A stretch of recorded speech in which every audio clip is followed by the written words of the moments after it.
श्री स्वामी समर्थ मंडळी, 17 जुलै रोजी आहे आषाढ एकादशी व आषाढ एकादशी दिवशी महिलांनी एक उपाय करायचा आहे. त्याने तुमच्या सर्व धनासंबंधी जे प्रश्न आहेत ते सुटणार आहेत. सर्वप्रथम तुम्हाला या दिवशी उपवास करायचा आहे.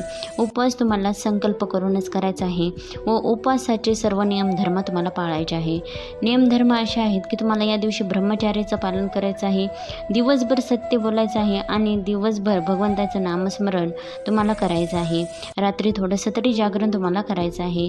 एखादी इच्छा पूर्ण करण्यासाठी संकल्प करून हे व्रत तुम्हाला करायचं आहे.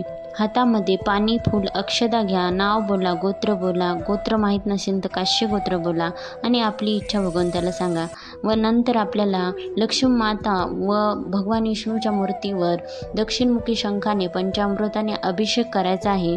अभिषेक केल्यानंतर पूजा व्यवस्थित करून घ्या. याने माता लक्ष्मी आपल्यावर नक्कीच प्रसन्न होईल. धन्यवाद.